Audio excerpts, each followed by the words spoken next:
So I'm going to begin and just keep letting people in for the next few minutes. The chat is on the side.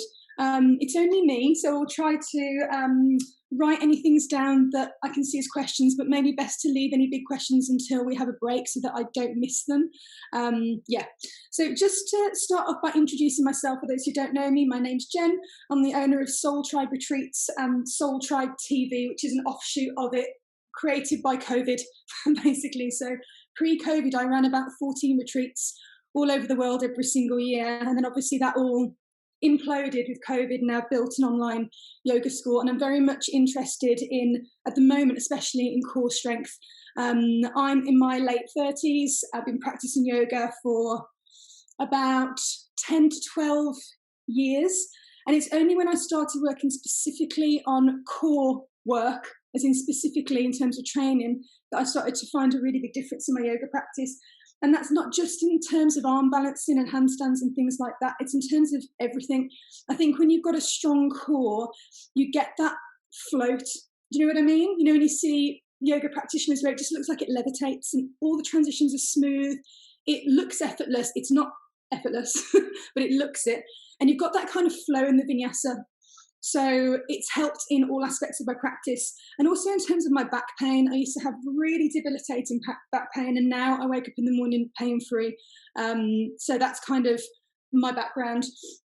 The reason that I wanted to do the workshop today is that time and time again on yoga retreats, especially, I have students come to retreat and they'll say, I don't know how to arm balance because I wasn't taught. Now, just let me know in the chat who's a yoga teacher, or just put your hand. I can't really see you all, so maybe just put in the chat if you're a yoga teacher. I'll put your hand up.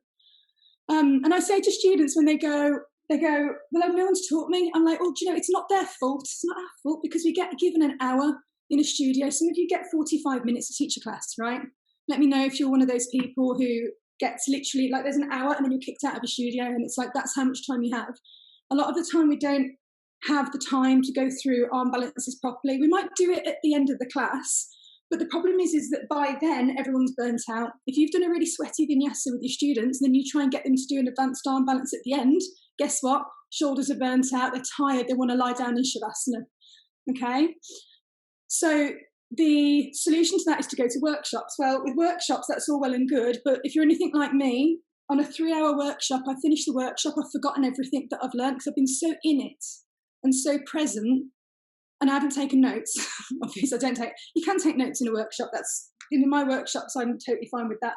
But you don't retain the information. So for me, I wanted to create this so that we can learn it live, but then you've got access to the recording of this workshop so that as you go through your yoga journey, you can keep revisiting the information. So if you're unsure about arm placement or technique or engagement and things like that, you can just keep watching it back. So you're all going to get access to the recording.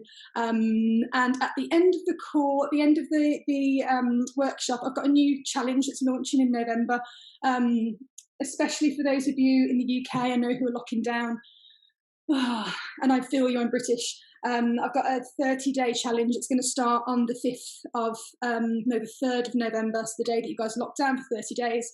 So I'll let you know towards the end of the call about that, and it'll also be on the recording as well.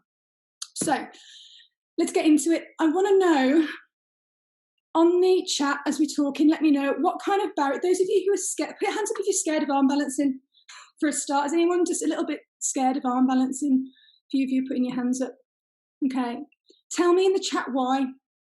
So let's keep it super interactive. And yoga teachers, maybe you can write in what are the barriers that you've seen in terms of your students in arm balancing. So what barriers, what's kind of stopping people from giving it a go? Let me know in the chat.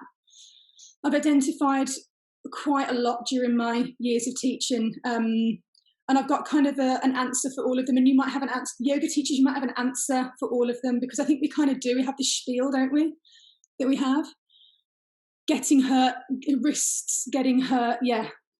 Brain doesn't allow you to fall, even though this is how you learn. Interesting. I don't feel strong enough. Breaking something, yeah. Cracking my wrist, falling over, afraid of not doing the right thing. Good, Aileen.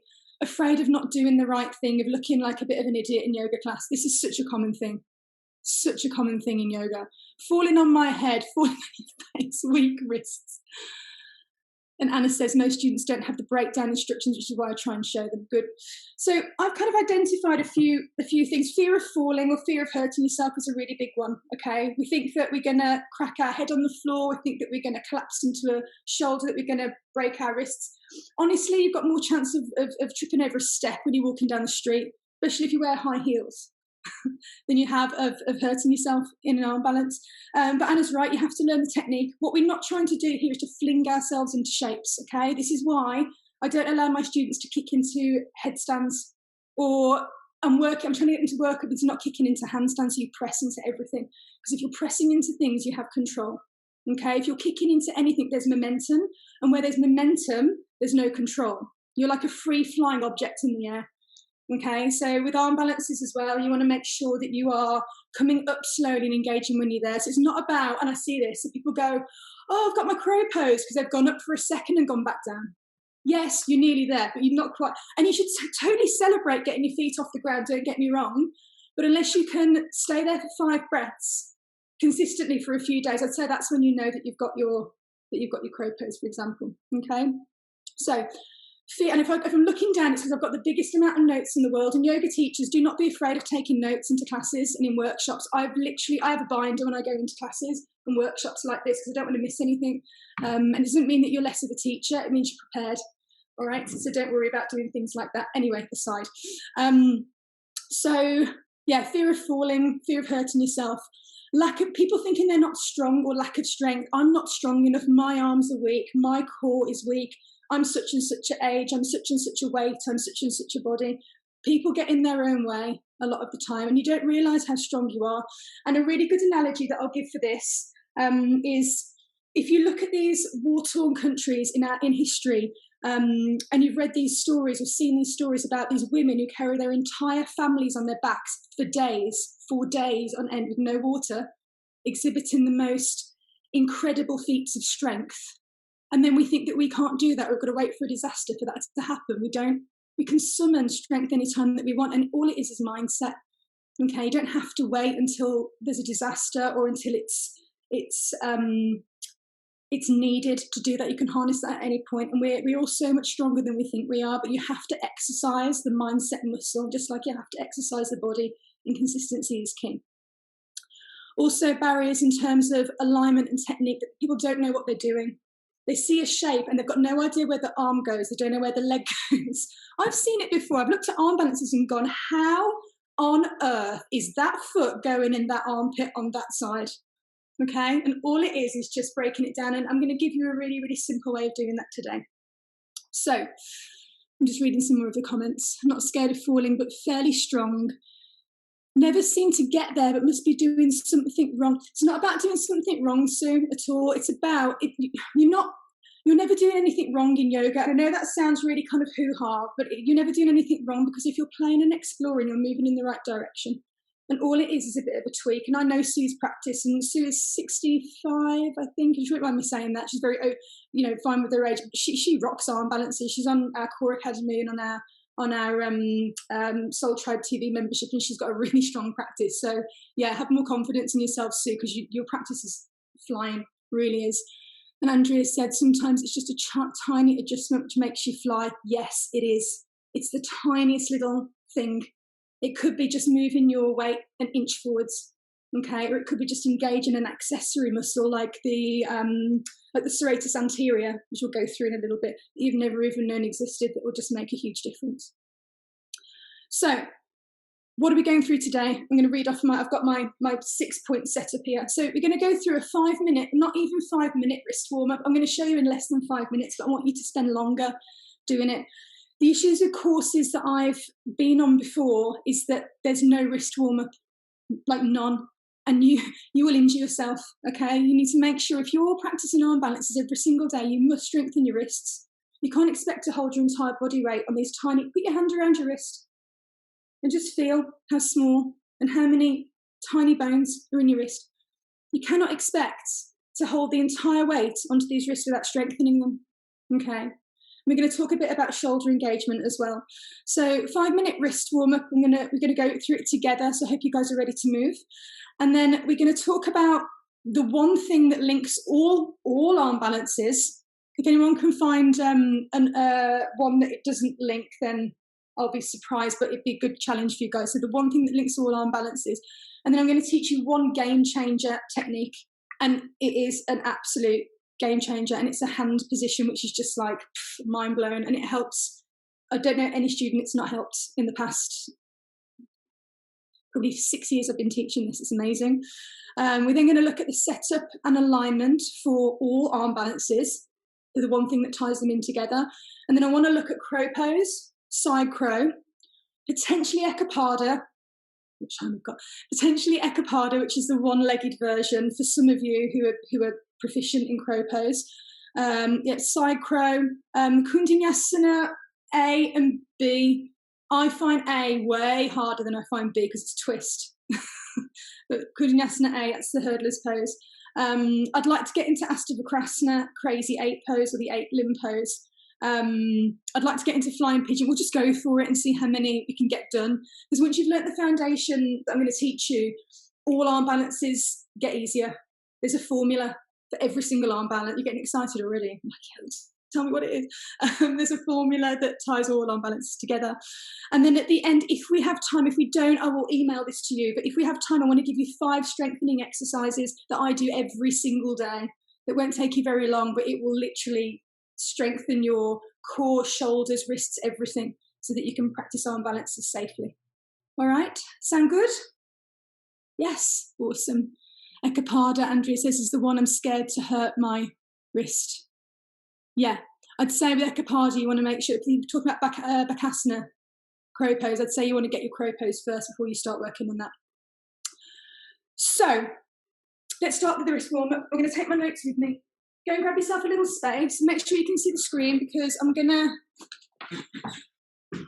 talk and demonstrate. I want you to see my hands. And I'm taking my coffee with me because that's how we do it at 8 in the morning in California. All right. So I want you to start in an all-fours position, making sure that the shoulders are over the wrists. Now, many of us will start in this position, which isn't stacked. I want you to be completely stacked, so hands underneath the shoulders. And then from here, you're just going to rock forwards and back. And I want you to think about taking weight into your hands. You want to bring your shoulders way further forwards.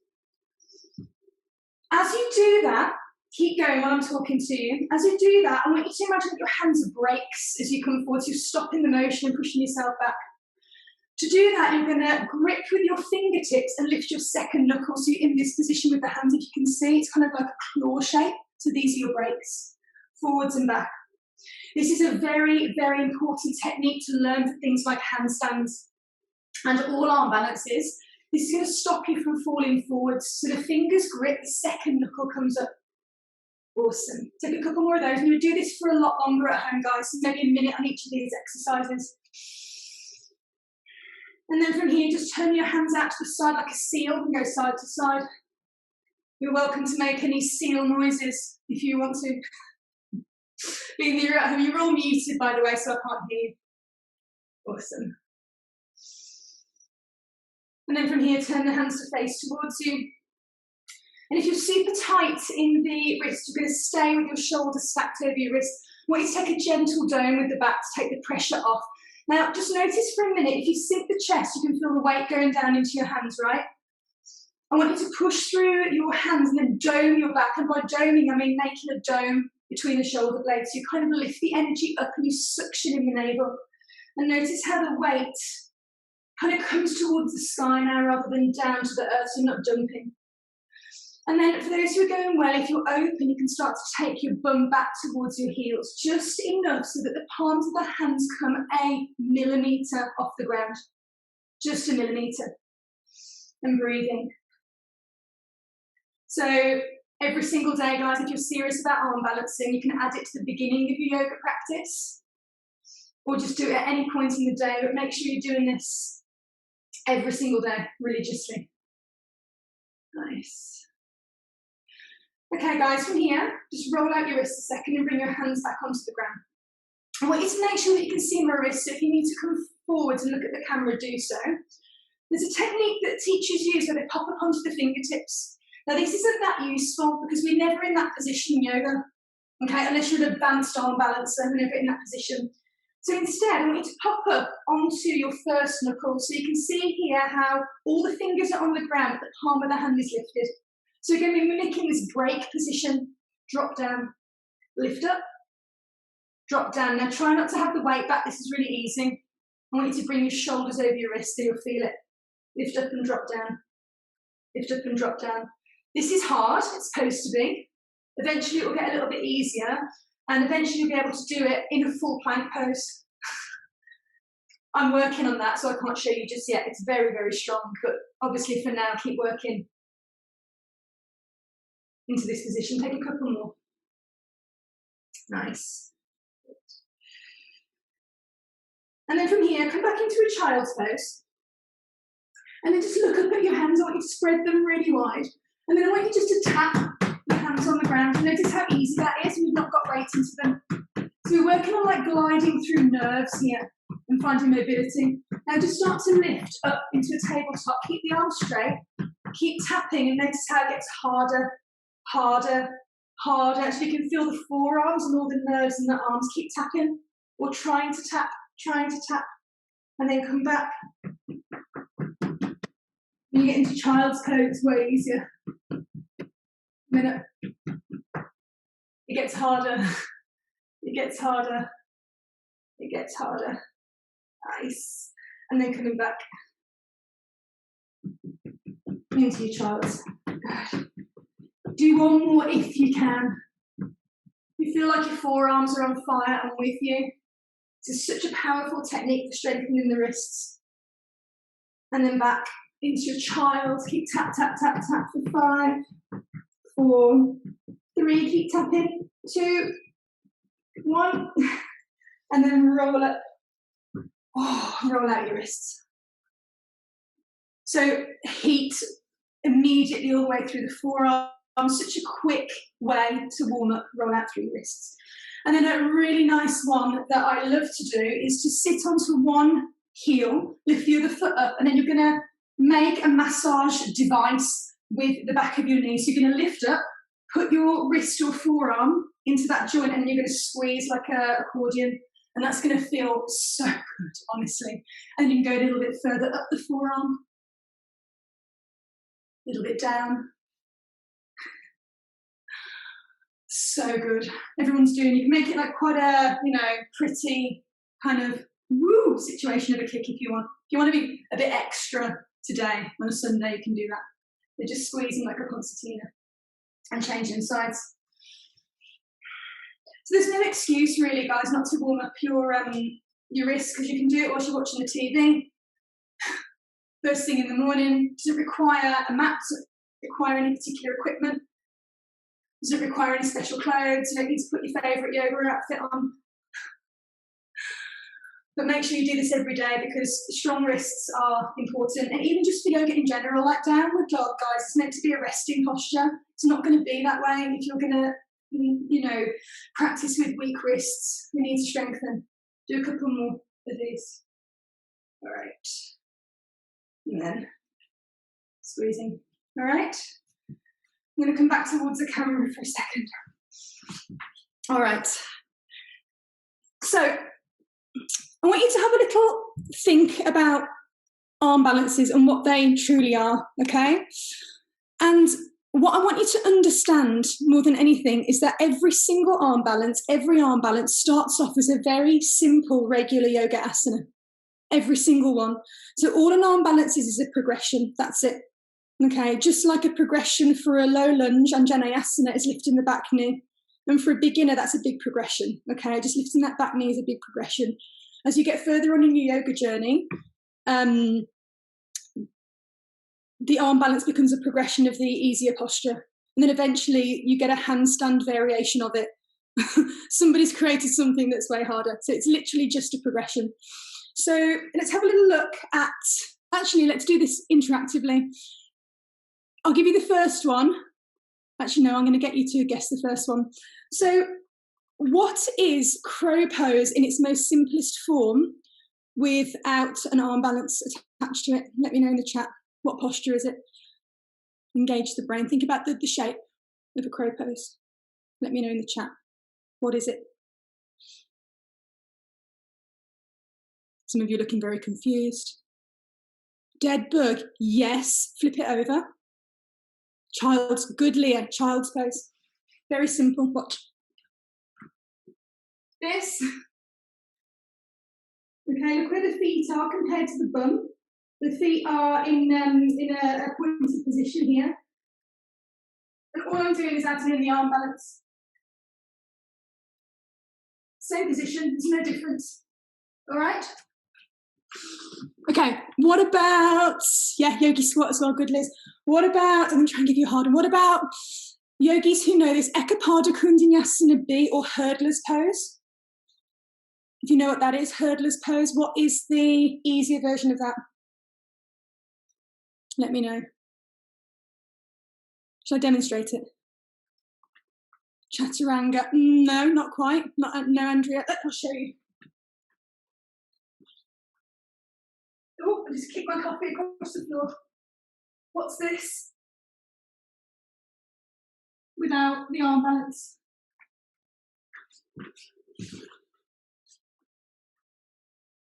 Anyone? Splits, yes, good. Yep, Hanumanasana, splits pose.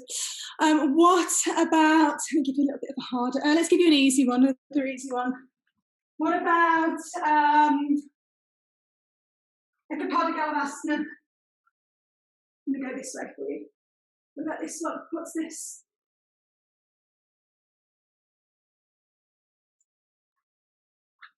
I'm going to keep running back and forth for the whole workshop. Pigeon pose, good. Pigeon, yeah, you're getting it. Awesome. What about,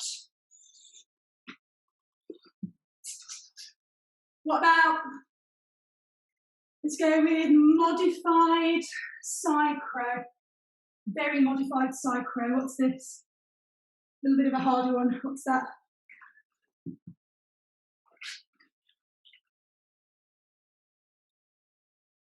Andrea, good twisted chair.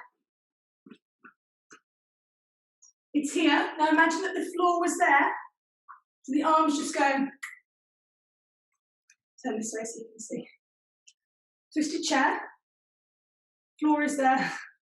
You're in your own balance. Okay? We'll do just that'll be enough for now. I'll keep going all day otherwise. So now tell me, and those who haven't done this workshop before, let's see if anybody else can guess it. I know that some of you have done, I've drilled this into my students so much that they'll be like, I know exactly what you mean. What is the one thing that links all arm balances? What's the one thing? Everyone's gone so quiet. What's the one thing that links all those arm balances together? Let me know. My regulars, let's give them about 10 more seconds and you can hop in. Doming, yeah, to some extent. Yeah. I'm breathing heavy already.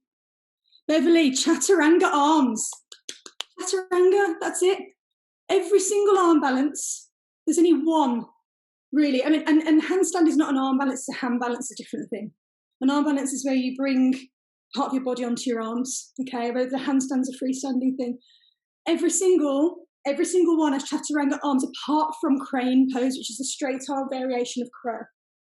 Okay, so every single one of those arm balances is the original posture plus the chaturanga arms. Okay, so this is your mantra. Write this down if you're taking notes. What we need to do with all arm balances, we master the basic posture. Then we add the chaturanga arms. Master the basic posture, add the chaturanga arms. If you can't do a twisted chair pose, okay, you're not ready to try modified side crow just yet. That makes sense, okay? Now that makes me understand that with crow pose, hands up if you can't do child's pose.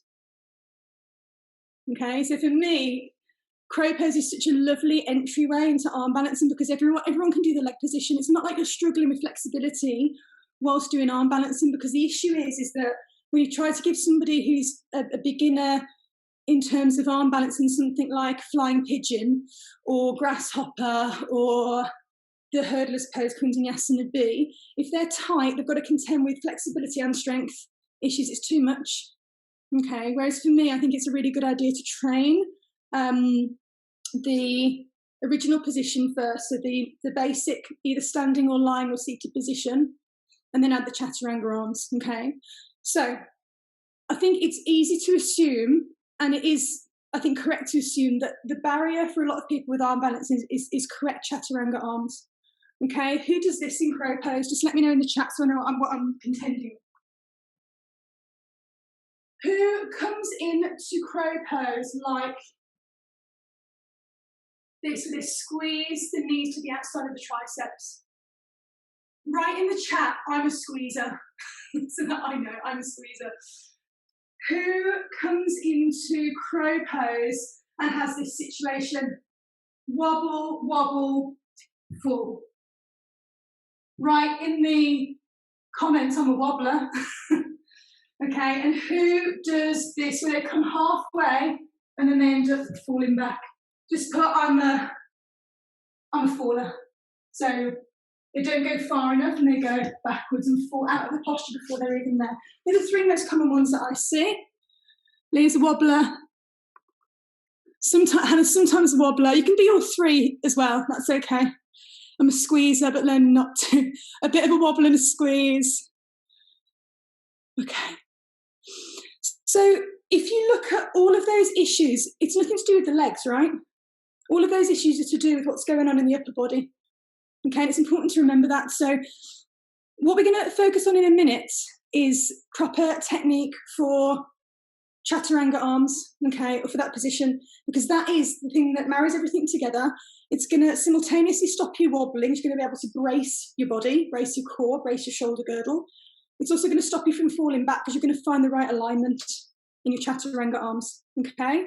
So this is like gold, and those of you who are yoga teachers, drill in the correct version of chaturanga, and I'm quite kind of strict on this in terms of alignment for chaturanga. And I'm not saying that it's incorrect to lower all the way to the floor in chaturanga, for example, or to not bring your elbows into a completely 90-degree position. If you're not working on arm balancing, you do you, that's totally fine. But if you're working on arm balancing, you must drill in a 90-degree angle in your chaturanga arms. Okay, let me show you. So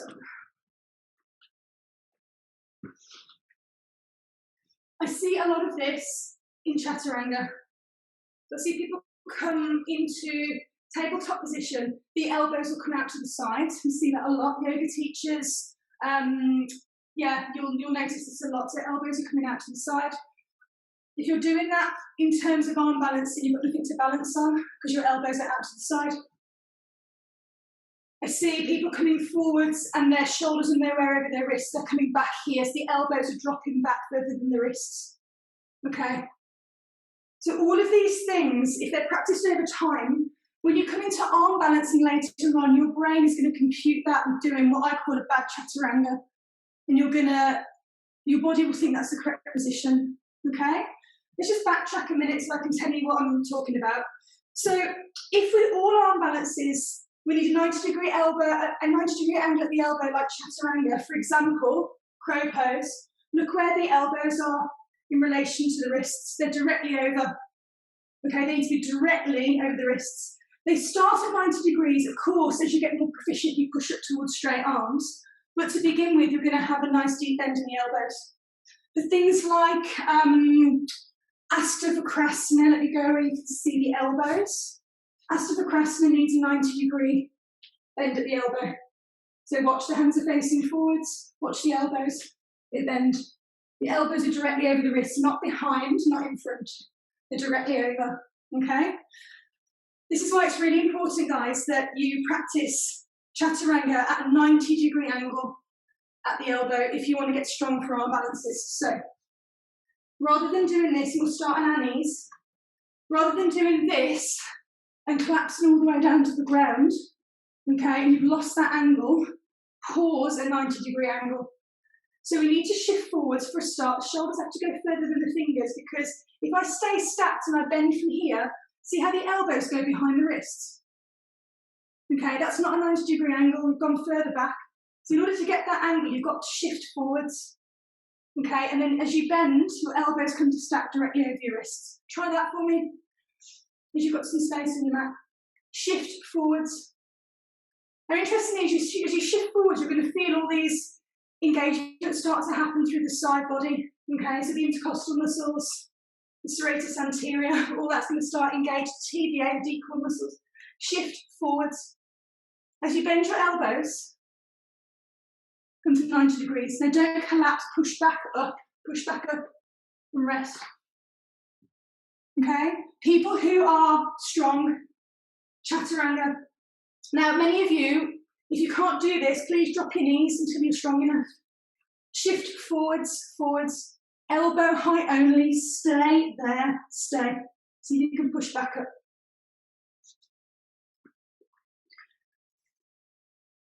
Yes, good.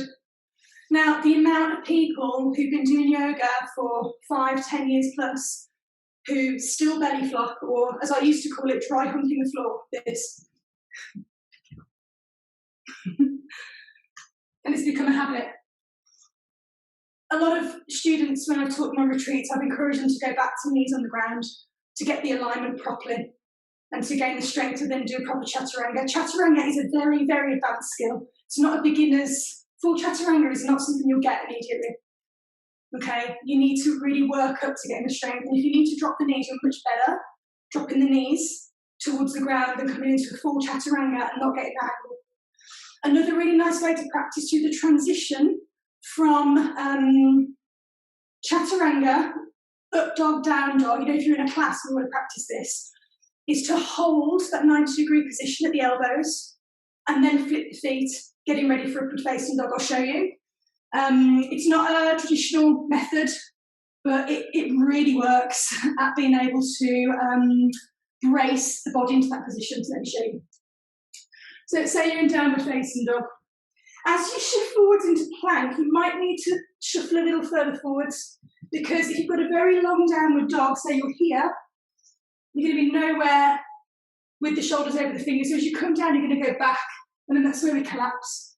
So I encourage you, for me, from downward facing dog, I step forwards a little bit as I come forwards. Now watch. There's a little rounding in my back. I'm not sinking my hips down towards the ground, a little rounding. I shift forwards, I come down to elbow high, stay. Watch the feet. Change. I'm still in the plank pose. Pull up. Melt back. So by maintaining my body at elbow high in chaturanga and flipping the feet, I'm training my body to get used to that position. And a very good drill. So level 1 people, I'd like you to have a go at these little push-ups. Level 2 people, have a go at the little foot flip. And level 3, if you're like, yeah, that's easy for me, here's a good drill from chaturanga. Flip, tuck, flip. And that's strong. Whew. Have a go at one of those things. Feel free to rest in between and roll out your wrists. Have a go. And if you're trying at the level 2 and it's hard, drop your knees. There's no shame in dropping your knees. Doesn't matter how long you've been practicing yoga for. You know, the process of yoga is about unlearning as much as it is about learning.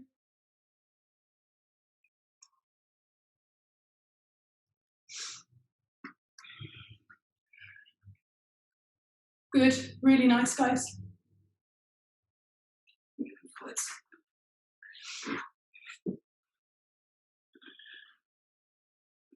Excellent.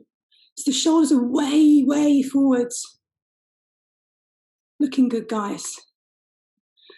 And if you're done, just let me know in the comments, is that harder than what you've been doing before? Or you're like, yeah, that's easy. Sue, that's awesome. Good. Can you all relax the scary yoga faces? You want to kill me as you're doing that. Some of you are looking like Halloween was yesterday. Let me know in the chats, is that harder? Or are you already practicing like that? I mean, if you're already practicing like that, great. It won't be hard for everybody. I know, oh my God, moving feet forward, from long down dog has just changed that totally for me. Yeah, you've got to, I'm going to just go off on a tangent for a minute, okay, if you'll let me, just in terms of alignment and of things flowing through. I think that there's this understanding that in Vinyasa flow that it's like a dance, okay, and that everything has to move without adjustment. Let me demonstrate what I mean. So what Hannah was saying about if you've got a long downward dog, that we shouldn't move our feet before we come to plank because it's not pretty. Do you know what I mean? It's the same thing, like I see this transition all the time, warrior 1 to warrior 2. Look how wide my feet are for warrior 2. Very wide, okay? Now, transitions I see teachers doing, warrior 1 to warrior 2. Can anybody square their hips with their legs that wide apart? If you can, that's awesome. For me, there's no way. So my warrior 1 has to be shorter. And my warrior 1 stance is about here. Warrior 1, warrior 2, adjust your back foot. Nothing wrong with that, okay? But this is like the compromise between a beautiful flow and a good alignment. And please, it's not, yoga's not supposed to look pretty, although that's what we see online all the time. Okay, it's not supposed to look, it's not an aesthetic thing. And I say to students all the time, don't worry about what it looks like. Think about how it feels. And that's why in things like plank pose, yes, I know that in the gym, they'll tell you a plank is flat. But you try doing a vinyasa class, a power vinyasa class with a flat plank for an hour and a half and tell me if your wrists are killing you and you can't move the next day. Versus doing a plank with a dome in the back, which doesn't look as nice, it's like a humpback, but so much easier on the wrists, for example. This transition to turn out to side plank. Traditional plank, right? Look how the weight's going down into my hands. Traditional side plank, probably. Now lifting a leg from there, watch the bottom hip sinks. Because I'm putting so much weight into my hip. It's so hard to keep up because I'm dumping. Okay, versus push. Doesn't look pretty. However, I'm now buoyant. I can move. In my side plank, I can move. I can lift up under here. And now all of this becomes easier. Everything floats, okay, because I'm pushing from that hand and I can transition easily through my body, okay? Doesn't have to look traditional at all. Get rid of that and make it work for your body, okay? Massive tangent, where was I? Okay, so I asked you about if you found that more difficult. It's very strong, it's much harder. Verena, makes more sense moving shoulders over the wrists, yes, because you want a 90-degree angle. You can't arm balance without a stack. It's impossible, okay? The elbow must be over the wrist. Little quick demo as to why that's important. Think about how buildings are made. Apart from the Leaning Tower of Pisa, which I know is a different example, buildings aren't like this. They're like this because the weight is going downwards, and that's a strong foundation. When you're handstanding, for example, this is a strong foundation. Okay, you can't handstand like this. You certainly can't handstand like this unless you're a crazy contortionist. You must have a plumb line. And then the weight here will plumb line down and not be so much effort. A good way to do that, if you've got someone at home, when you're looking at things like arms for handstands, get someone to push down on your hand when it's above your head. You can do it now if you want. When it's in a straight line, it's strong. If it's out here and you've got someone to push here, your elbow will collapse. Okay, because there's not a plumb line and it's going to really hurt your shoulder, so please don't get someone to do that. But this is weak. This is strong. Really, really strong. So then if we turn that into arm balancing arms, is this a weak or a strong position? It's weak, because you see the angle. If I push down the back of my arm, it collapses. Okay, I'm going to put my entire body weight on the back of that tricep.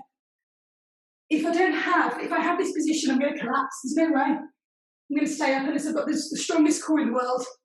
However, if I can shift forwards, and I can put my knee on the back of this is a plumb line. That's not going to go anywhere because it's straight down. This is where the 90-degree angle comes in. And when you're doing things like chaturanga, if you start here and you don't shift forwards, you cannot get forwards. The elbows are dropping back, you're weak. versus walk forwards a little, push onto your big toes. Here, now I'm strong. Okay? So, moving on to D1, game changing technique. And this is like the one, well, chaturanga is the one, but this one really, really, really helps. So we understand that the elbows have got to come to 90 degrees, right? How to get them there? Because what tends to happen is we'll bend the elbows, and then we'll just place the elbows facing back. We'll have like these wobbly chicken arms.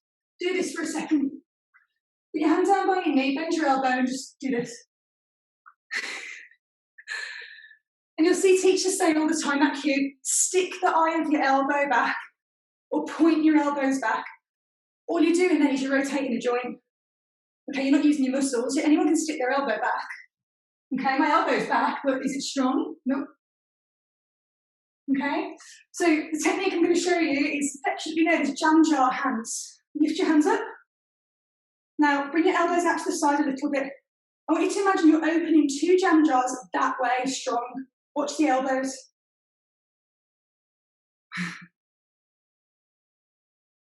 Yeah. It's also a very good technique for pinching my arse for those who are doing forearm balancing. Now, as you're doing that, just do one hand, bring your hand onto your lat, your latissimus dorsi, down here, grab hold of it. Okay, now, engage this muscle, pull, and you'll feel it go. That beautiful lat muscle. Engage, can you feel that? Lats are amazing. Lats are huge muscles in your back, and that helps support a lot of your practice. The other side. Spinning in, right? Now, just for fun, just point your elbow down and feel your lat. You won't feel any engagement, like a wet fish.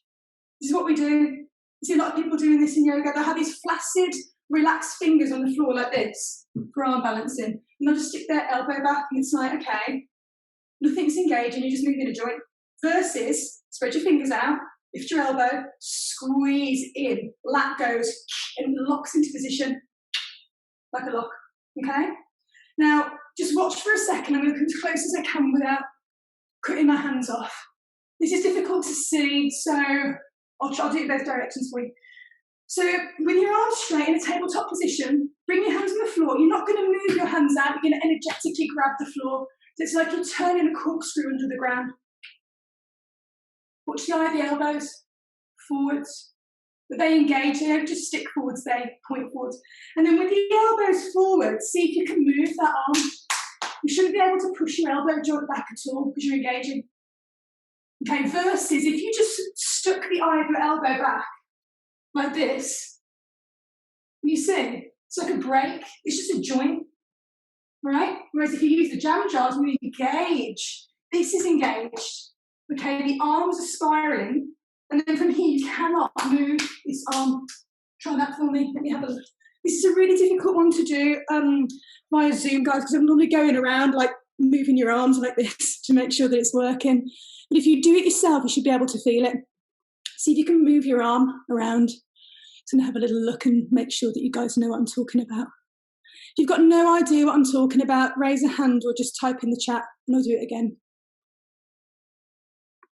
Good. Nice, Anna. Awesome. Okay. Does that make sense, guys? Just give me a little... It does. Beverly nodding her head. Andrea's nodding her head. Does anybody have no idea what I'm talking about? They're like, jam jar, what? I'm just scrolling up the group. We're all good. Okay. So what I'm trying to get you to do is to engage your lats. Okay. Good, got it. Engage your lats. Now, at the very beginning of the workshop, we spoke about how we can't rely on these flimsy wrist muscles, okay, or these wrists to support the weight. When we're doing jam jar hands, or whatever you want to call them, some people call them peanut butter lids, whatever you want, it's whatever floats your boat in terms of condiments, you know, make it your own. It engages the back, so we're not just relying on the muscles of the wrists, we're recruiting this massive lat muscle. And if you can see, I put a leotard on for a reason so you can see what's going on in the back. I'll show you the difference. Okay, this is without engagement.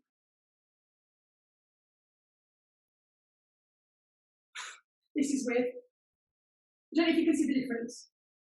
You should see that back is engaging these muscles, recruiting here. All right, so that's what we want to do. We want to rely on the bigger muscles in the body to take the weight of big yoga postures, okay? So if we can recruit these shoulders, let's recruit them so we're not dumping through the wrists, all right? So, yeah, combined with the chaturanga arms and the jam jar hands will give you a very, very strong base for your arm balances. Okay, now, who again squeezes their knees to the outsides of their arms in crow pose? Or just right in the group. Who does this with their knees on the outside in crow? Some of you are raising your hands. Okay. Do you know why yoga teachers get you to do that? Or why you do that? Okay, it's to brace the arms. So we do this to stop the arms moving out like chicken wings. Okay, do you need to do that now? Now that you understand how to engage the back, now that you understand how to brace the arms, do you really need to bring your knees to the outside of your arms? Hopefully you're all going to be shaking your heads perfectly at me. Okay, you don't need to. The arms are not going to move to the side because you've learned how to engage them. Okay, so now the knees need to go on the back of the arms, not the sides. If you keep working with your knees on the sides, you will get lazy, okay, and you'll never develop the strength to be able to progress, because eventually crow pose is going to move into jump into chaturanga. It's going to move into ekapada, where you lift one knee. It's going to push to handstand, which is what I'm working on now. And I can't do it yet, but that's what I'm working on. Okay, but if you squeeze the knees on the outside and you don't engage the arms, the weight goes down. If you place the knees on the back of the arms, and yes, I know that you get the Bakasana bruises, the rite of passage under here, that you should wear as a badge of honour if you're arm balancing and go, yeah, look at these, this is from yoga, that's great, embrace it, okay? We need to be doing the knees on the back of the triceps. Let me show you. So this is the first arm balance we're going to get into. I know it's taking us about 45 minutes to get here, but foundations are so key, so watch. And I'm going to give you an option with a block for those who've never done a crow pose before. I'll demonstrate that in a minute. Starting with the knees facing forwards, not to the side. We're not doing this. Okay, facing forwards. Be very strict with yourself. I want you to sit on your haunches here. We're not going to come into crow pose like this, beginners, because it's scary. We're like, oh my God, I'm so far from the ground, I'm going to smash my nose into the earth. No. Start sitting on your haunches. You're already low down here. Walk your triceps over your knees. Spread your hands. Now, chaturanga arms as wide as the shoulder, not out here, and we're not sticking the elbows out, are we? The elbows are coming back towards us. And then with the hands on the ground, notice how I'm still not on my hands. I can lift my hands. We're just setting up. Stay as much as you can on your feet until you've got the position. As the hands come down, jam jars on. Check that you cannot move those arms. Now you're not going to fall. Okay, and then from here, watch how the elbows come over the wrist. So watch, look down, get the elbows over the wrist, keep looking down, and then feet on the ground, look forwards, dome the back a little bit, and then pull the feet to here first, and then look towards your bum. If that's brand new for you, sitting with your knees facing forwards, grab a block, if you've got a block at home, reach it as way forward as you can. Yoga teachers, this is a very good one to do in class. As far forwards as you can, highest height up. Hands on the ground, knees on the back, lean forwards, third eye to the block. Make sure that their elbows are over their wrists before you lift the feet here. Eventually they're going to push up and look over the block. Okay, that's the transition. It just makes it a lot nicer for people who are scared, having their head hovering. Have a go at that, please. Or if you want to, you can also, can you guys see each other? No, I'm not sure if you can. You can. If you can see each other, you can watch other people as well. So have a go.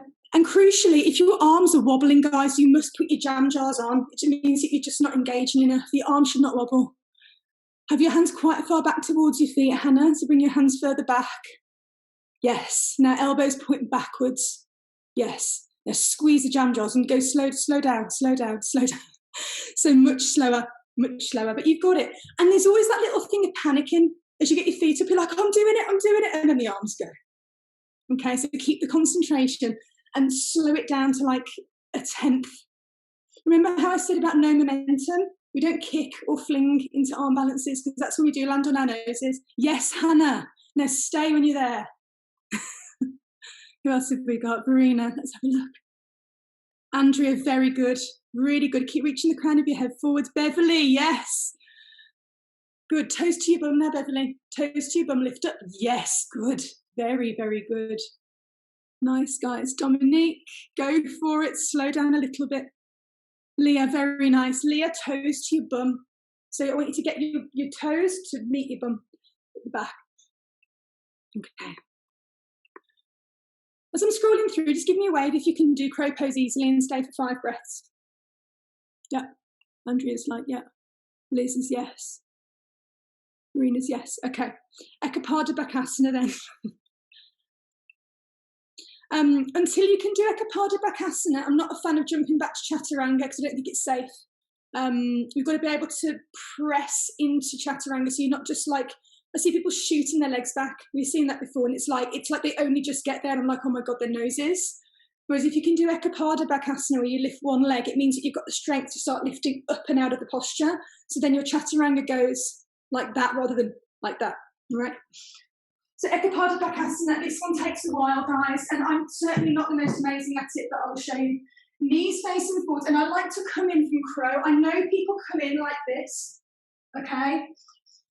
But in order to get the strength needed, coming in through crow pose is harder but better. Let me show you the progressions. Coming back in the way that we came in before, I always start down here. I don't start from high up, that's a personal preference, but I like to get my alignment correct.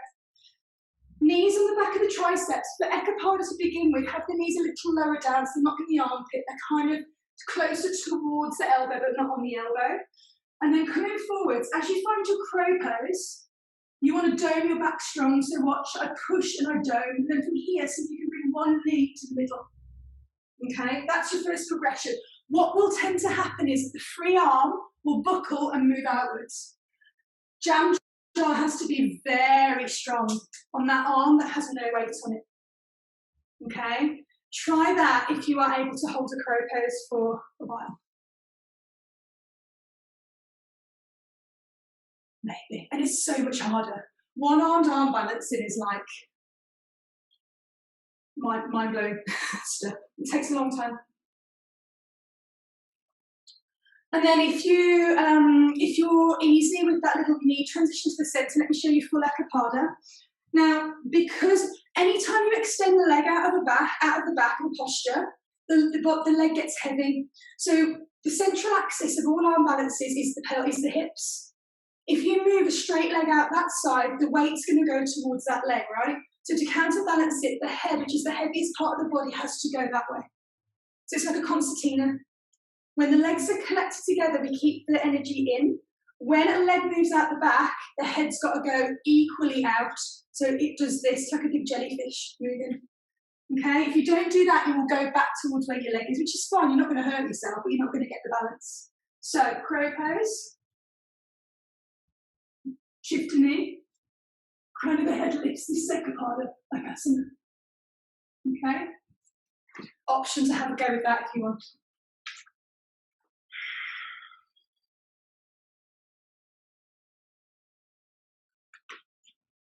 Let's have a look. And listen, guys, if you're not in your crow pose yet, you get your crow first. You have to work up to this in stages. It's not a race. You know, I started working on Ekapada Bakasana probably 3 years ago. I've been working on pushing up to handstand for 2 years and I'm still not there. I'm getting there, but I'm not there. And that's okay. Another thing as well, look forward. Your body goes where your eyes go. Okay, if you look down and back, you will go down and back. If you look forwards and up, your body will float forwards and up. Yes, Hannah. Now stay there. Don't get there and go, oh, okay, then 2 seconds. Stay there, because you're strong enough. Challenge yourself. Andrea, minute progress, awesome. And the key with this, guys, once you have the alignment, is to increase your hold time. We're not looking to come into an arm balance for a second. We're looking to hold it, really, to get that really full engagement, okay?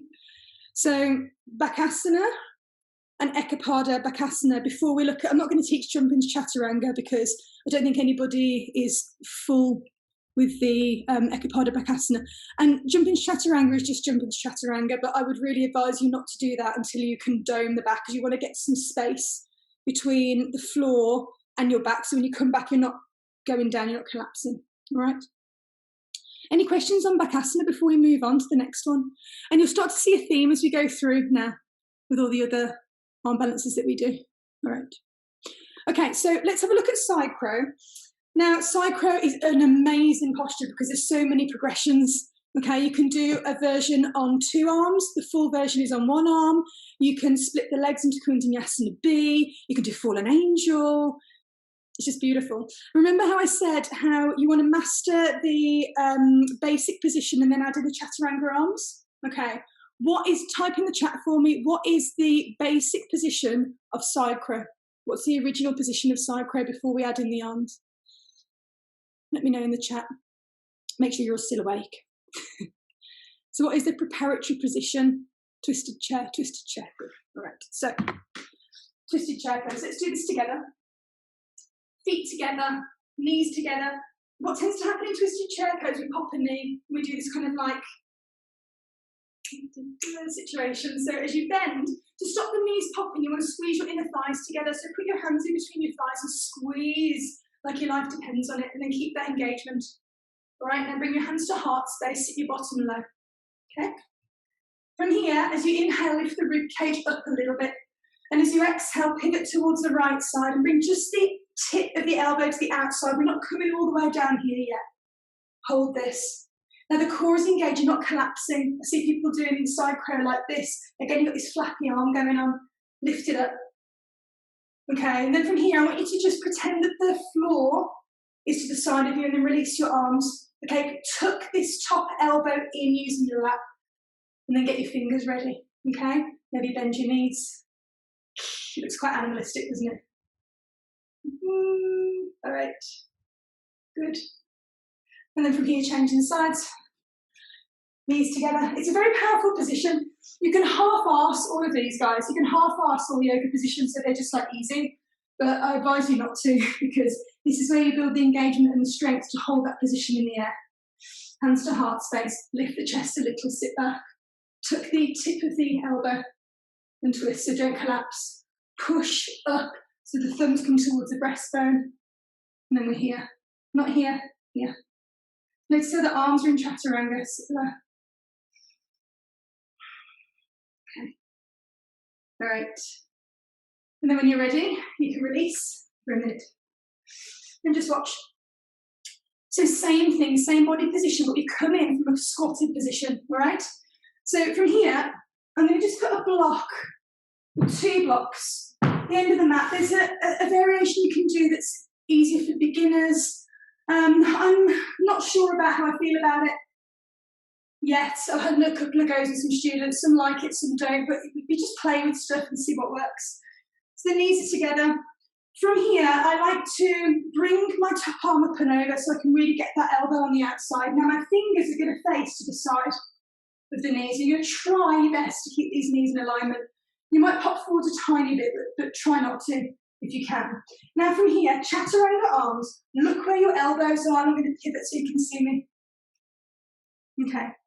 As you put your jam jars on, the elbows are going to point back and they're going to point directly into the side of that leg. So the elbow is going to angle to the outer hip. Okay, if your arm's out here, it's not going to work. Get your hand closer so that you can sit down on that elbow. Okay, and then your other tricep's going to come more towards the knee side. So find that position first. And again, just like crow pose, I'm not on my hands. I'm not bringing weight into my hands yet. I'm just finding where my body needs to be in space. Okay, the hands are quite close together under the shoulders. And then the jam jars are on. Okay? And then from here, bend the elbows and lean forwards. Now, the option for beginners, which I've been working with a little bit, is to bring the shoulder down on the block.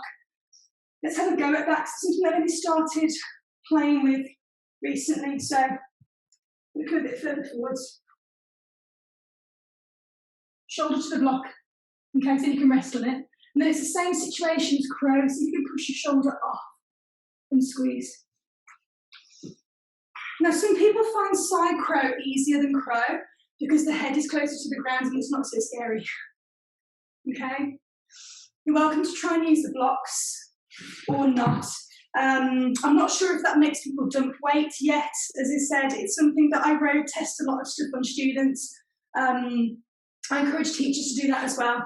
Okay, play with different ideas. If it's not working, it's cool, but we have to keep being experimental in how we deliver things to people. All right, so if you're not sure, have another look. I'll face the side this time. Yeah, you can see.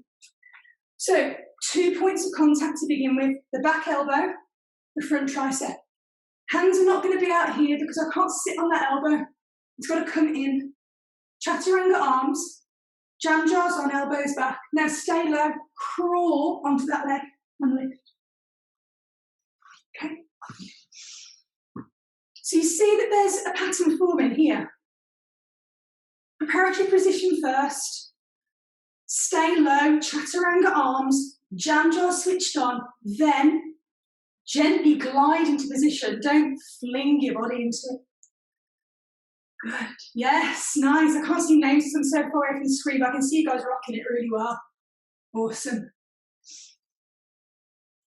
And then for those who want to go further, Ekapada Kundinasana A, which for me is like way harder than B because there's a twist. All you do is extend your legs, and the mantra is bottom leg out the front, top leg out the back. Now, as the legs are extending, the crown of the head has to go that way. Otherwise, what happens a lot of the time, you go that way, you fall where your legs are going. So watch where this concertina shape comes. Side crow. Modified side crow. Legs extend, watch the crown of the head. It goes forwards and away here, okay? And then watch as I come back in, it's got to come back in, retract. As the legs move out, the head moves out. As it comes back in, I retract the head. This situation. Have a little go at that. Roll out your wrists in between, watch other people as well. We learn so much from watching others' technique. And this is what I mean in terms of, like, what some of you said at the beginning of the practice, worrying about getting it wrong in class and worrying about looking silly. We have to start to understand or embrace the fact that everybody's in the same boat in the class. You're going there to learn, you know, and it's an awesome thing to be okay with falling over in class and to laugh about it and to celebrate it and go, do you know what, the fact that I'm falling over means I'm trying. You know, it means I'm embracing my body. It means that I'm pushing my boundaries a little bit and I'm getting brave. And that is absolutely an essential part of the yoga practice, getting okay with not getting things right, because it's called a yoga practice for a reason. It's not called a yoga perfect. There's no perfect.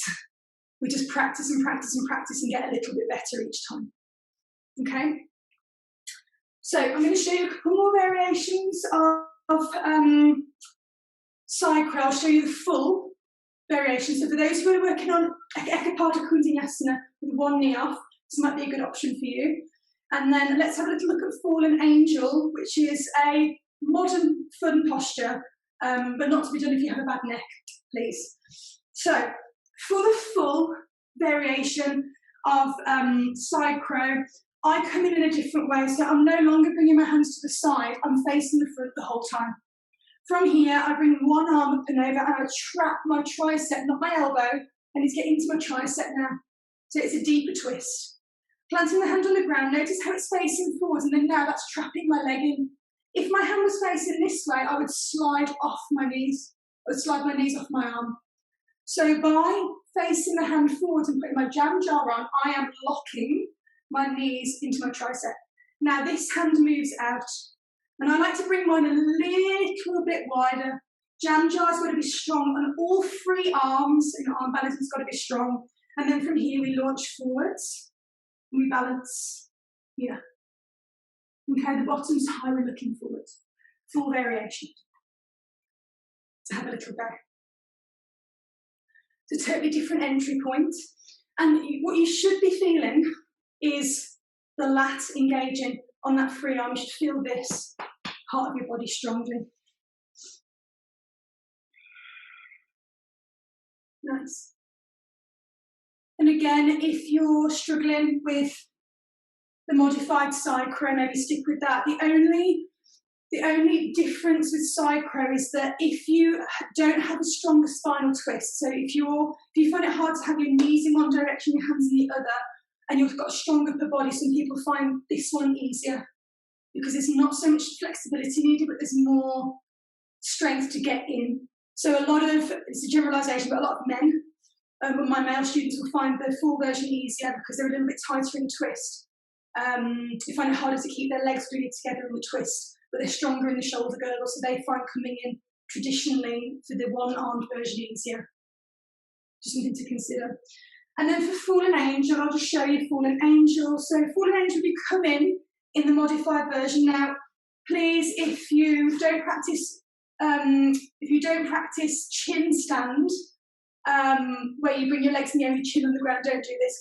This is a chin stand and twist, please.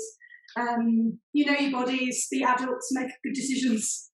So we come over, we find the modification, and then as I come into my modified side crow, I'm going to bring my head to the ground.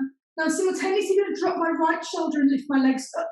This is Fallen Angel. To notice how the neck is.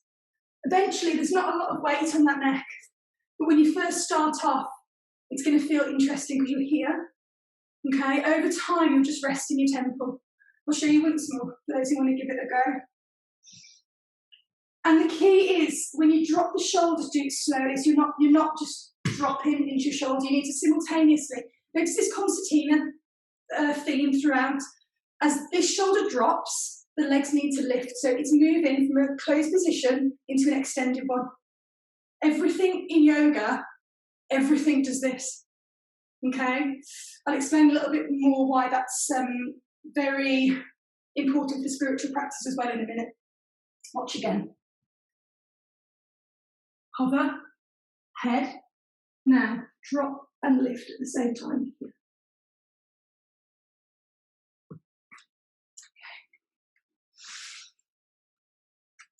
Some people say to me, what's the spiritual point of doing arm balances? Is the one, yeah, there's loads. Okay, Manipura chakra, which is just above the belly, you can feel it, so just above the navel. This is the solar centre of your body, so it's to do with courage, determination, getting shit done, power, all that kind of stuff. This is your nucleus, your radius, okay?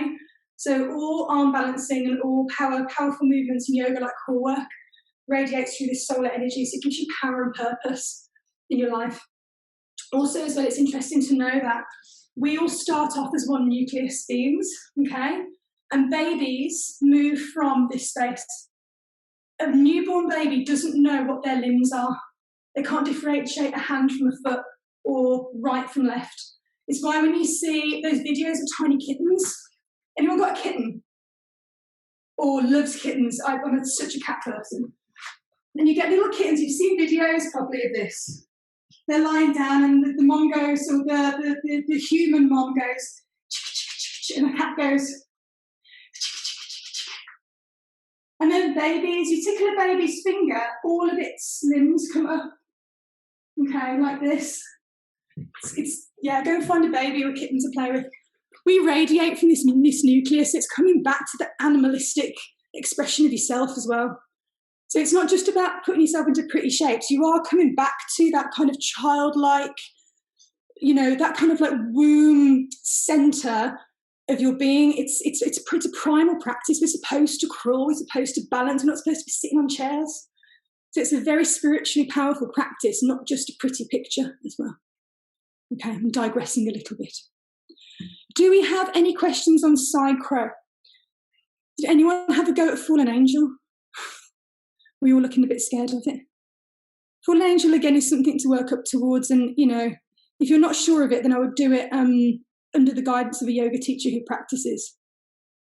Nice, Anna. Go on. Yes, lovely. Beautiful. So all progressions, and I say it once and I say it again, when you think that you've nailed an arm balance, you'll discover some crazy yogi that has developed something harder. It's like, oh yeah, I've got Ekapada Kundanyasana B, tick it off on the book. Nope, somebody's transitioned that into a chin stand. Somebody's transitioned that into a handstand. It never ends. So you've got to stop chasing the ending and just enjoy the process of it. All right. Tara, I really struggle with full side crow, can't get my hip off my elbow. That's okay, Tara. Stay in your modified side crow and see if you can stay there for a good 5 breaths, okay? And then work very strongly on doming through the back, okay? So all exercises like doming, like L-sits, which I know you've done with me before, are a really good one. I'll go into that in a little bit. So I want to go into, and we're going to go through these quite quickly, guys, because now we've learnt the foundations. All arm balances are the same entry. So let's look at flying pigeon. Let's look at Kundinyasana B. And maybe we'll do grasshopper. Okay. All right, so preparatory position for flying pigeon. Just do it. Preparatory position for flying pigeon, what is it? How are we starting off? Let's have a look. Yeah, exactly. So choose your leg. As we're running out of time, we'll just do one side on each of these postures. Because the workshop is more about you learning the technique rather than doing it in like a class environment. So we'll just do like one side on each posture. You can alternate if you want. So pigeon pose. Okay. And take a minute just to come down. And I want you just to notice how deep or not so deep you are in your pigeon pose. Is your shin parallel to the short edge of your mat, or do you find that really difficult? So maybe you've got a really sharp angle at the front knee because the hips are tight, just notice. Let's stay for 3 more breaths. You can rock a little from side to side if you want.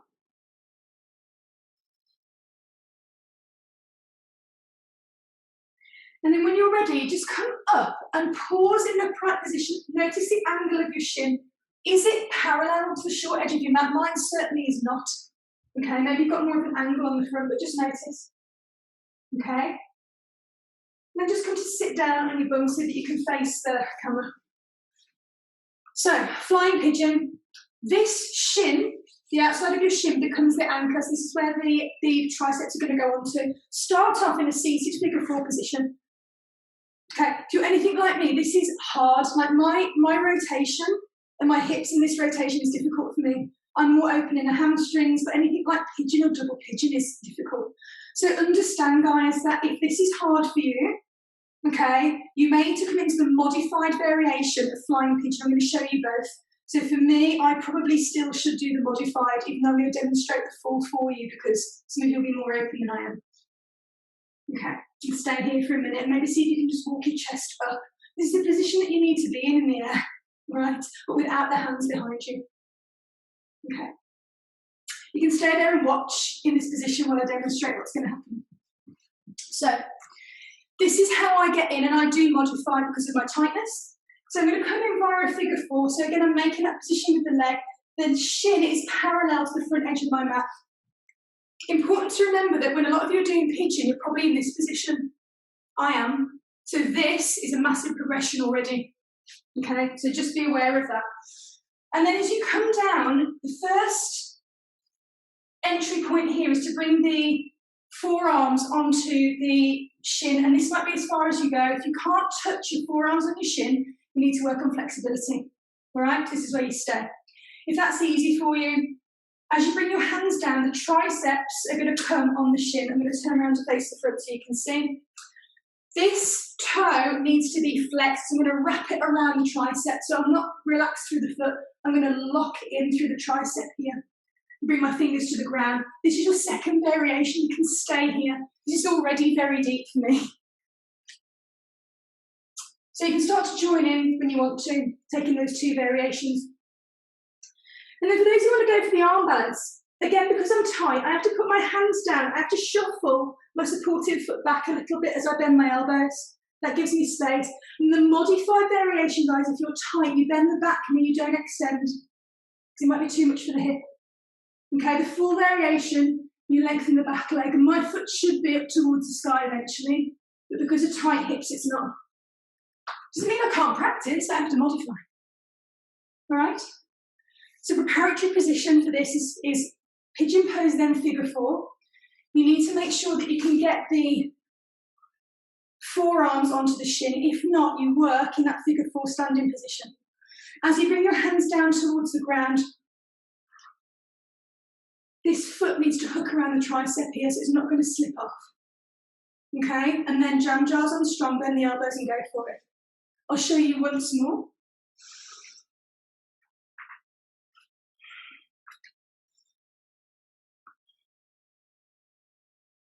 Level 1, level 2, maybe you stay. Level 3, I need to drop my hands and shoot back as I bend my elbows. And come, whoops.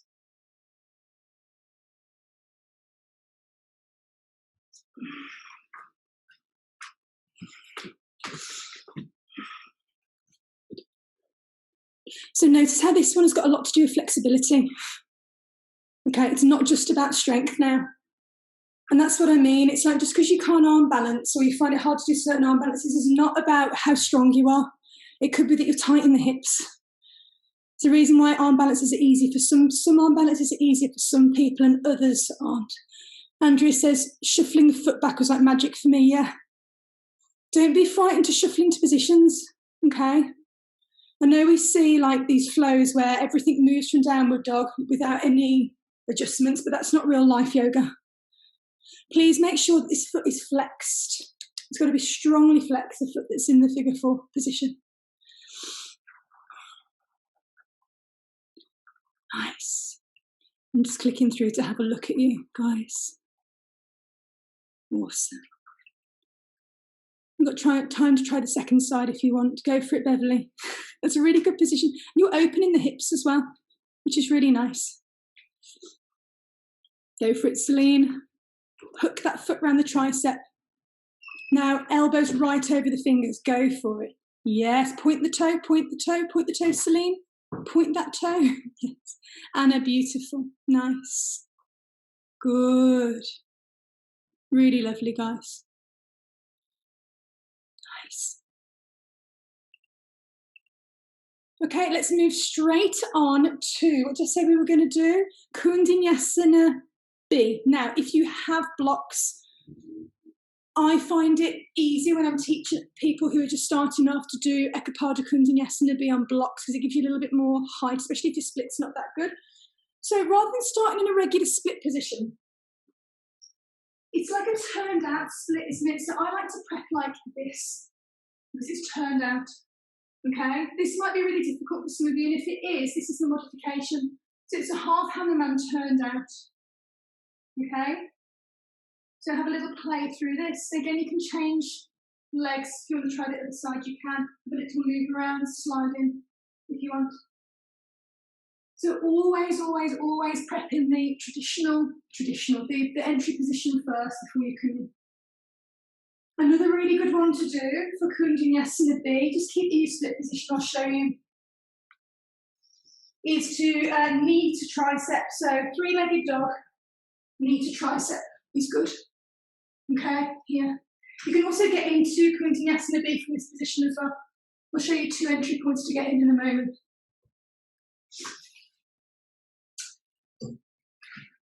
So, the reason why using blocks is easy for Kundinasana B is because you've got to put your leg on the back of your arm like a backpack. And this gives you a little bit more space. So look, watch the whole thing for a minute because the setup's a bit more complex on this one. I come into a low lunge shape. The blocks are exactly where my hands are going to be for Chaturanga. So they're not out here. They're close in. Okay, close into my body with my shoulders stacked over my wrists to begin with. I'm going to start off in a low lunge shape, okay? And then from here, I'm going to lift up the same arm as the front leg. I'm going to make an L-shaped grip. For me, this really helps. I'm going to bring that grip onto the back of the calf muscle. And I'm going to lever my hand in. Now, the same thing as what we did in side crow. If I don't lock the arm in, the leg will slide down off the arm. Okay, so just like we locked the tricep in the full variation of side crow, we're going to do the same thing here. So I'm going to move the blocks back a little bit. It's a case of playing around with this one. Put your backpack on. Take the block in your hand, slide it in, squeeze your elbow back so it's not going to go anywhere. And then next time on my toe. From here, this is your level 1. Level 2, you tuck the toe and lift. Now watch my back. Push, don't transfer here. Show you again. Push, dome, transfer here.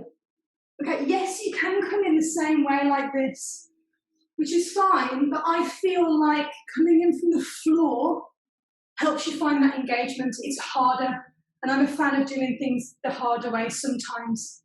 It helps you find the engagement, but feel free to come from downward dog as well. Now, to come into the full splits position in the air situation, again, your back leg as it extends is going to drag your weight backwards. I see a lot of people trying to do hurdler's pose with the front knee, front leg not quite straight, so it's kind of floppy at the front. You need to look at this foot, send your eyes and your foot this way, so you're soaring forwards of shape. From here, backpack on, hands on the ground, lift. Simultaneously, bend your elbows to chaturanga, reach forwards and push. Here, push, push, push, push, push. You need to imagine you're sailing over a cliff. Those of you coming from your downward facing dog shape, same thing.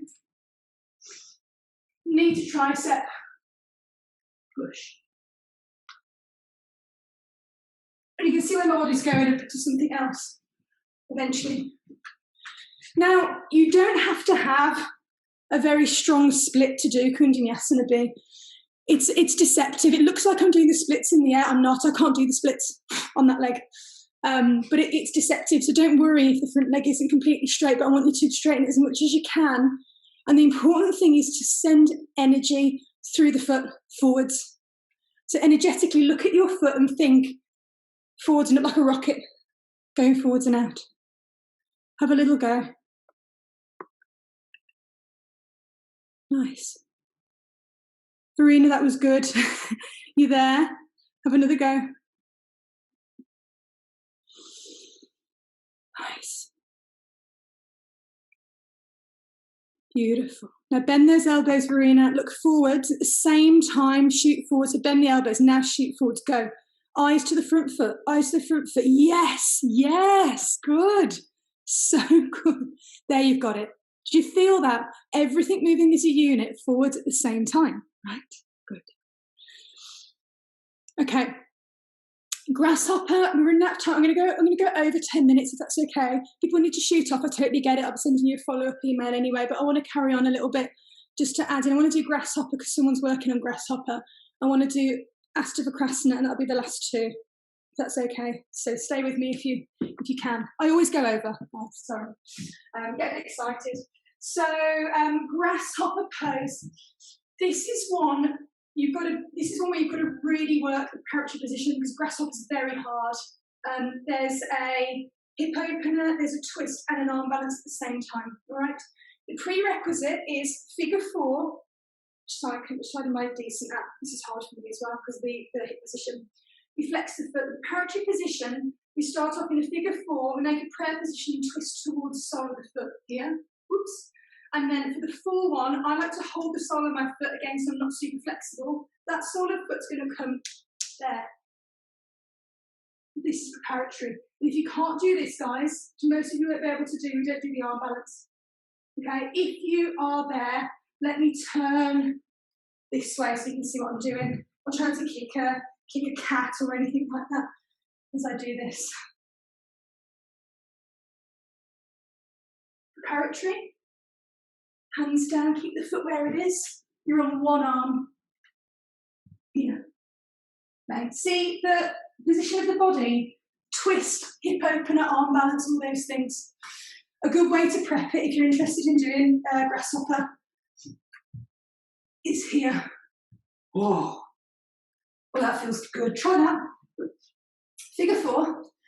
Slide your supporting leg further forwards a little bit there because if you're here, you'll be back.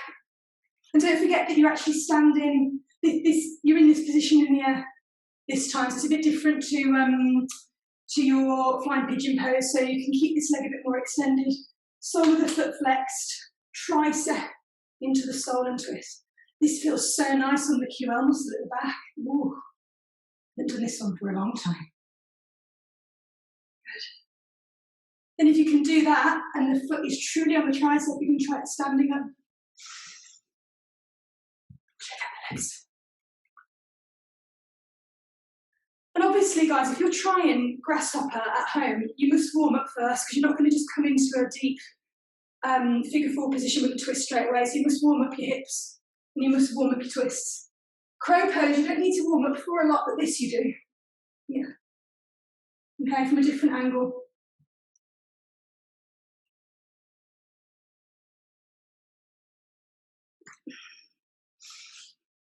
Difficult balance.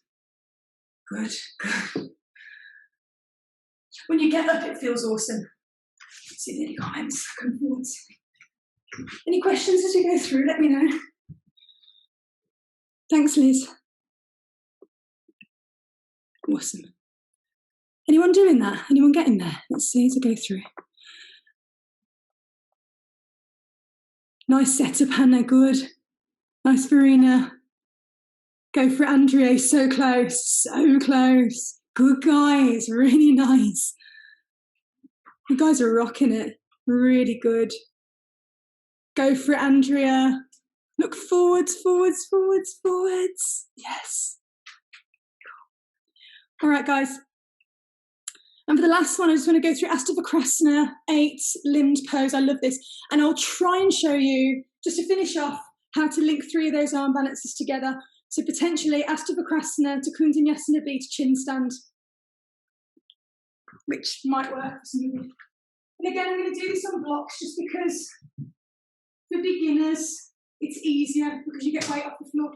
It's like doing an L-sit. When you start off doing L-sits, you want to use blocks on the ground to L-sit rather than hands on the floor. And then as you progress, the hands go down. It's the same thing. You're going to put the backpack on again. So you're going to lift one foot up, make an L-shaped grip, bring it over the tricep. It's not on top of the shoulder.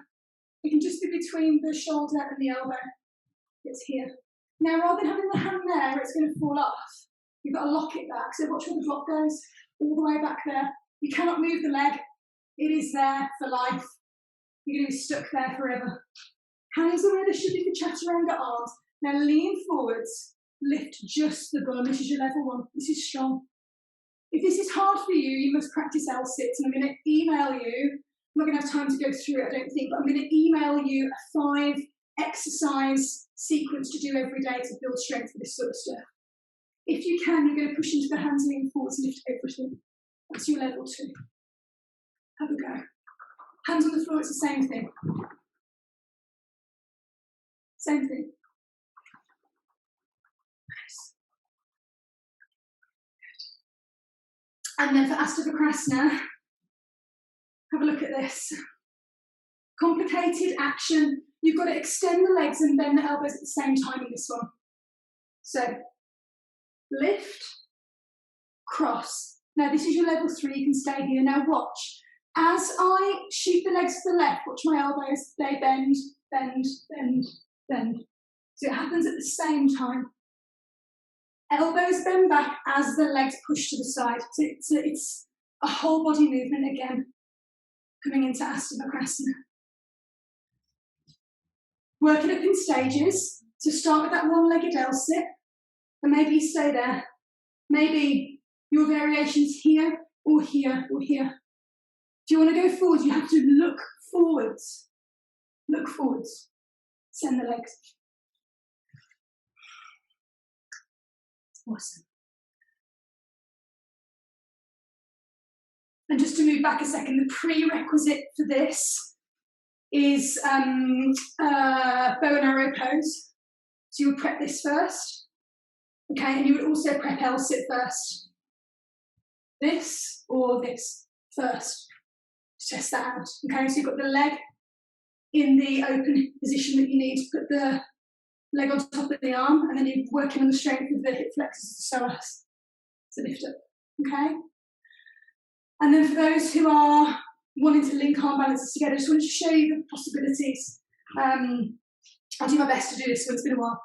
So we're going to have a little go at doing Astavakrasana, that one, into Kundanyasana, into a chin stand. Okay, so you can start to really link these together at some point.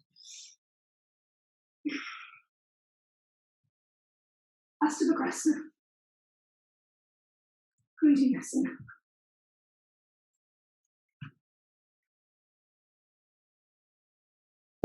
Upward facing dog. We didn't have a chair in the way.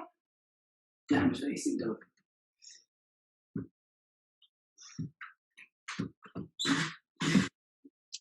If you notice when you're linking arm balances together, everything's concertina, okay? So you're pushing the head forwards and the legs out for Astabhakrasana. As you transition into Kundalini, you've got to bring it in to get the leg out the back.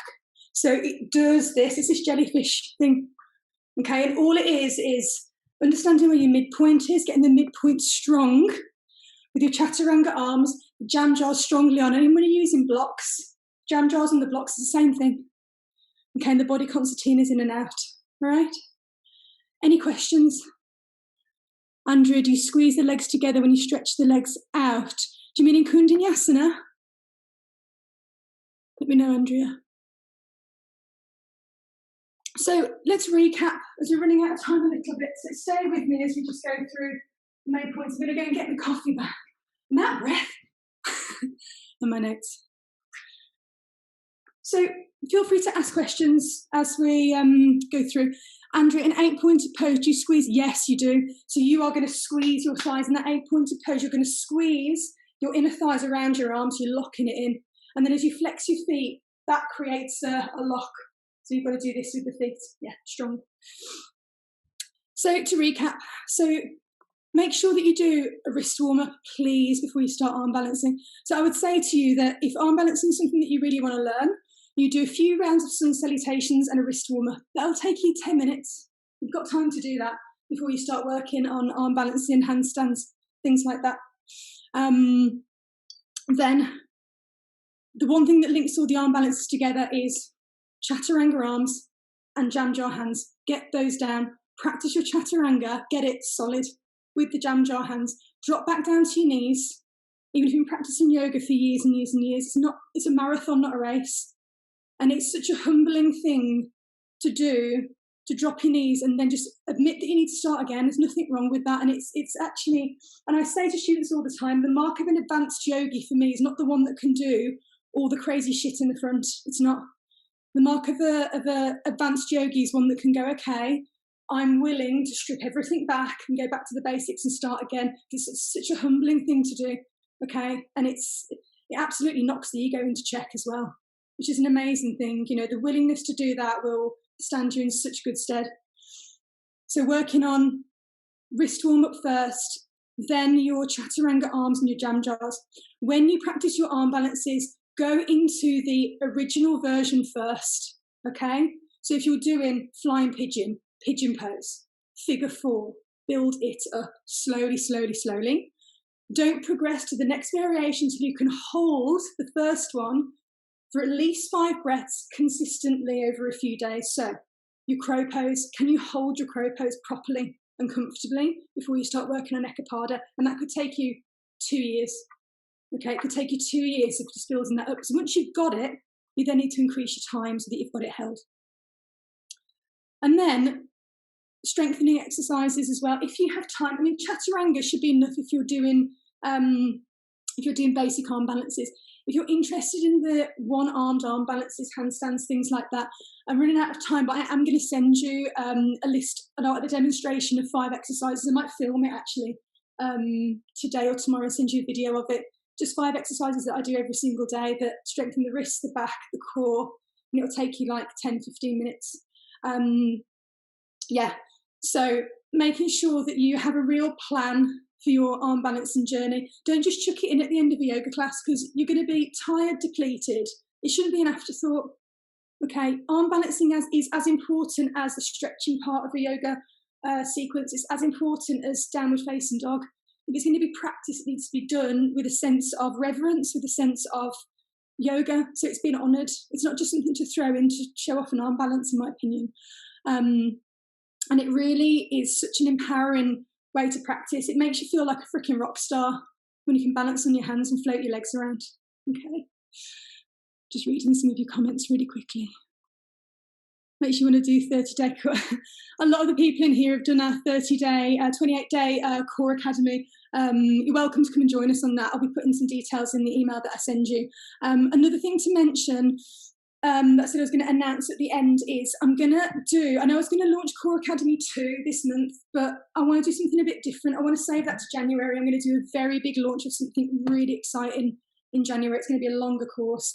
But for November, I'm going to do 30 days of Core. That's a new thing I'm going to launch. It's going to be live stream every single day. I think I'm going to do 6 p.m. UK time. That's 7 p.m. Europe time and about 10 o'clock here. It's going to be 45 minutes a day with core drills and yoga. And if you can't make all of the recording, all of the calls, it's all going to be recorded, and you'll have a package of 30 days of core sequences that you can do in order, or you can cherry pick at the end. I was chatting to so many friends yesterday who have had to go into lockdown, who've just started getting back into their practices, and it's like, and people who work in yoga studios in the UK and things like that. So I wanted to offer something. So I'll be sending you some details about that. But I think we're going to start on the 3rd of November. So you are very, very welcome to join us. And for those who want to do Core Academy or Stretch Academy, I'm going to send you a coupon code to get a discount on that if you want to do the 28-day Core Academy course, knowing that Core Academy 2 is launching in January. So it's quite a good setup for that. And Core Academy is a mixture of strength-based exercises, so things like your L-sits, things like chaturanga training, yoga flows, and we do weekly live webinars on things like mindset and anatomy and going deeper into postural alignment and things like that. So good. So if you're interested in either of those programs, I'll be sending you an email tomorrow, but you can always drop me an email. I'll put it on here. But we've got over 200 people that have gone through. I've just spelled hello wrong. Oh my gosh, Jen. Oh dear. Let me try that again. And you know what, guys? If you have like shaky hands after doing arm balancing and with you, I do as well. It's like an energy thing. It's really cool. Doesn't mean you're weak. It's like you just get a bit of a buzz. All right. So yeah, if you want to come and join me for Core Academy, I also have a Stretch Academy, which is to help you to get into things like back bends and splits. I'll send you all of this via email anyway. Thank you so much for joining me on a Sunday after Halloween. I really appreciate it. It's always so nice to have you guys live and to be able to do this stuff live. It's so much better than, doing everything recorded all the time. So any questions, please feel free to drop me an email and I will send you the recording of this as well. So you've got it. Yoga teachers, feel free to share with your students, please. Like, if you've taken anything from this, spread it on and let's get everybody enjoying a really powerful, really joyful yoga practice. That's what we need right now. Okay? I love you all. Thank you so much for joining me. You'll be hearing from me tomorrow, and go and put your feet up, have a glass of wine, enjoy the rest of your Sunday. Bye, guys. Thanks so much. Bye.